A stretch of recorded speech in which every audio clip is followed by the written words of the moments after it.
Coming up this week on Inside the High School Game, the longtime rivalry between Christian Brothers and MUS came early this season. Highlights for the annual showdown from the Owl's Nest. Plus, Collierville invaded Central. Could the Dragons remain undefeated, or would the Warriors finally get that first win? Elsewhere, MAHS and Mitchell went head-to-head while Wooddale locked up with Raleigh Egypt. These highlights plus our player profile of the week, all next on the Memphis Sports Zone's Inside the High School Game.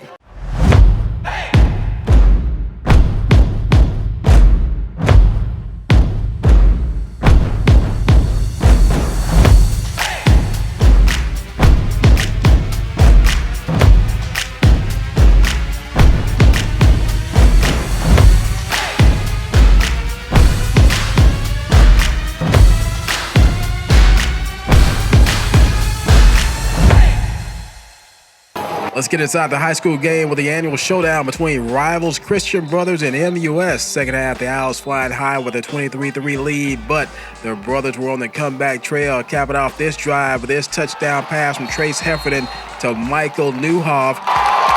Brothers and the Purple Wave fans starting to feel good.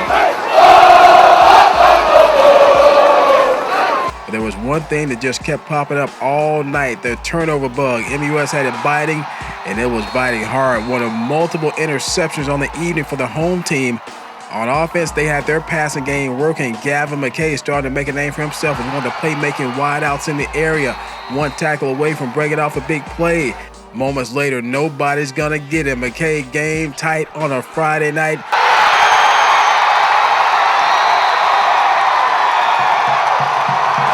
Second touchdown of the game, MUS up 30-10. And later, after another Christian Brothers interception, the Owls add the insurance. Hunter Kendall with another MUS score. Owls up 37-10. They hold on for the 37-24 win.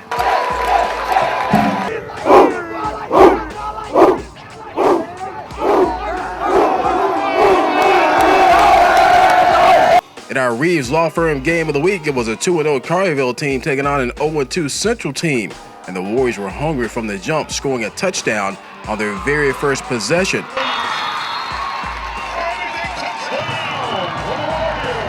Darren Turner, the Arkansas commit, was making his impact felt, and so was the Central defense, picking off Collierville for what seemed like the entire first quarter.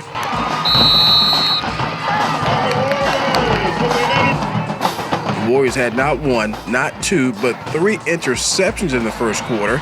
Turner, the recipient of the second. You could tell Central was fired up.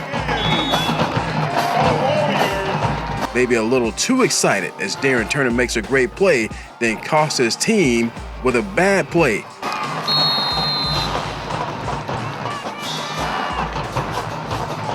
Can't do that on this level, but Central was doing plenty of other things right, like taking a 21-0 second quarter lead on the quarterback keep by Will Mason.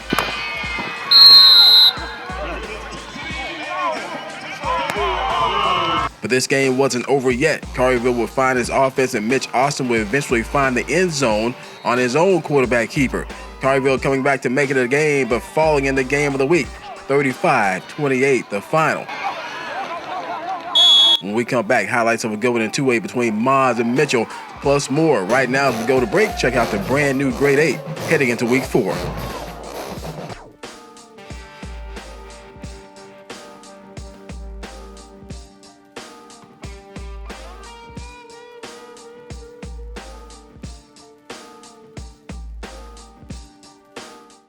Hey, you've been off all day.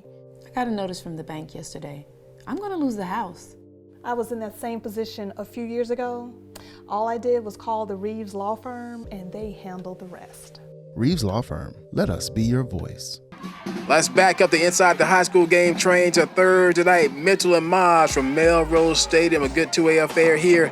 Opening drive, some controversy. Was it a catch and a fumble, or did he not have possession? Refs let it go. Coach Miller not ready to let it go. He didn't like it. Take another look. You make the call. Catch or no?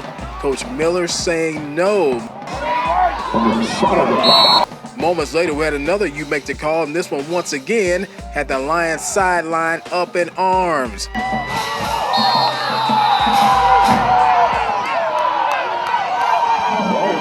MAHS couldn't catch a break. Fast forward to the second quarter, they can catch this. Cam Miller, what a play. Great diving catch to give the Lions first and goal, but don't go to the well too often or you might get picked. Intercepted in the end zone by Damian Johnson, his second big defensive takeaway of the day. That inspired the Mitchell offense going scoreless in the first quarter, cranking it up in the second. Hadeem Sal to Emmanuel Wallace with a juggling catch. Wallace taking it deep inside Lions territory.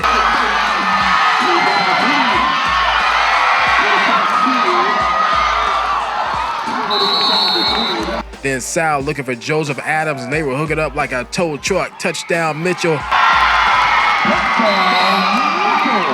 Sal feeling it. It's finna be a movie all year. Still in the second, MAHS had an answer. They go back to Cam Miller, and Cam Miller going to the house.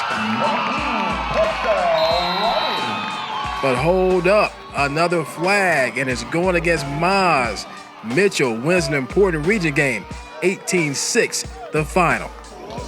Hey, we at this end, down here. Over at Kirby, a 3A matchup was in progress. Wooddale coming off the loss to Brighton, looking to get back on track against Raleigh Egypt. Third quarter, it was all going the Cardinals' way, leading 20-0. The bad snap led to a Wooddale recovery and a red zone appearance for the offense where John Jones found Rodney Bridges from 9 yards out. 27-0 Cardinals early in the third. We eat.